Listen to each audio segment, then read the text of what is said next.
You have been painting on the subject of war for decades, from Lebanon to Vietnam, even the Holocaust, Hiroshima, South Africa, El Salvador, Iraq, the first Gulf War, Afghanistan, Lebanon again, and so on. Do you think that we live in a state of one never-ending global world war that is just suffering, constant state of suffering and torture throughout the world? How do you feel about the future of the world? Do you think that these patterns will continue to repeat, or do you feel optimistic that we are evolving and growing and moving away from these terrible wars and this injustice and unfair treatment of so many people around the world, and a state of non-stop conflict from one place to another? In a sense, in many respects, we do seem to be living in a world of never-ending world war, moving from one place to another with a variety of intensity. The subject of war has been strongly present in my work and very central in terms of themes throughout my career.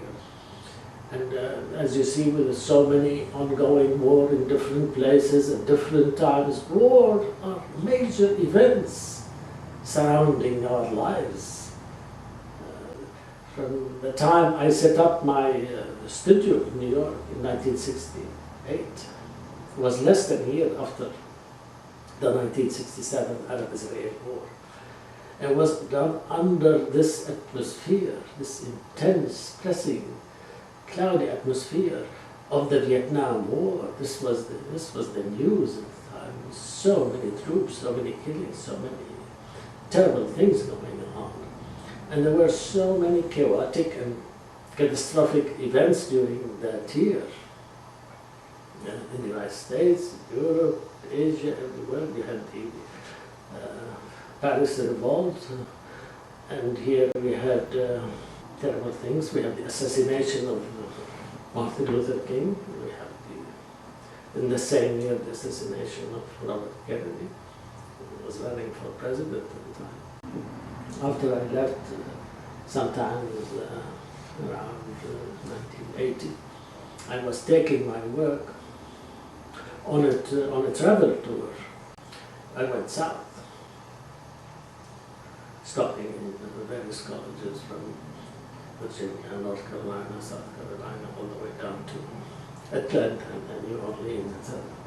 And then we decided from there to continue south, crossing the Caribbean, going to Venezuela, where also, in Central America, South America, there were a lot of upheavals and wars in El Salvador, in Nicaragua, and later in the 80s you had the invasions of Grenada and Panama.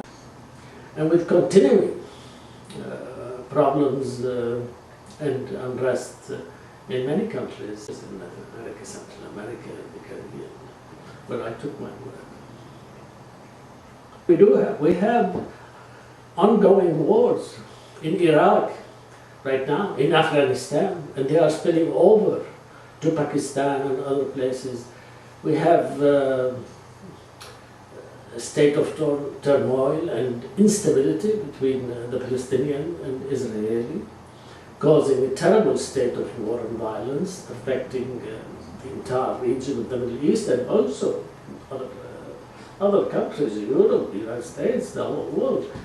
Now these wars have had a profound effect on my life by responding to war, by responding to violence through my work. I have this opportunity to bring before the public a visual transmission of personal emotions, experiences, visions, in the hope of engaging the public, the viewer, and always sought in establishing some kind of a dialogue about art and important issues affecting our lives. move on now to talk more about Venezuela, because you're having this exhibition now at the Venezuelan Mission to the United Nations in New York. And Venezuela has been a really important place for you in your career. You've had a relationship with them since the early 80s. It's been nearly 30 years since you first went to Venezuela. The relationship with Venezuela has a long history. In my family, going back to my family, my father, actually, when my father came to America in the turn of the 20th century, 1900,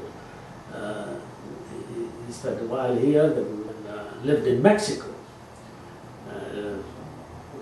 during the 20s and 30s. This was a revolutionary period. Later on, developed his ties with Venezuela by paving the way for members of his family to settle in Venezuela. As my uncle, his brother, was with him in Mexico, moved in the 40s to Venezuela. From Lebanon, my brother, my sister, my mother's brothers, my uncles, cousins, other relatives, all went to Venezuela and became Venezuelan citizens.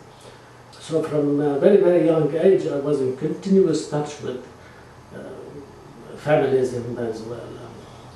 When I went to Venezuela and had an exhibition there, Venezuela related to the work and became involved in the work.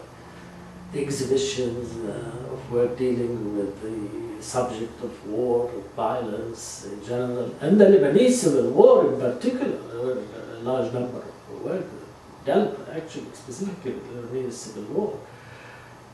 This attracted considerable attention among many people, and in reviews, in articles, in essays, poems, performances. There were many conferences held. Interest in the work stimulated a continuum of exhibition that later traveled in Latin America to Argentina, to Brazil, Mexico, Panama, Venezuela, and different cities, and later to Europe, the Middle East, and Asia. The exhibition of a large number of works depicting scenes of disasters, the horrors of war on such a large scale, which showed a very strong relationship, which I always saw and hoped for, this relationship between art and the world today. An artist could not, in my case, I could not possibly be oblivious to what is going on around me, to all these endless variety of chaotic events and wars and disasters that were taking place. So Venezuela became the link through which the exhibition traveled internationally and then evolved to the journey of art for peace. This was very important here. We talk about art for peace, but this meant something deeper in trying to understand and have a sense of deeper appreciation of the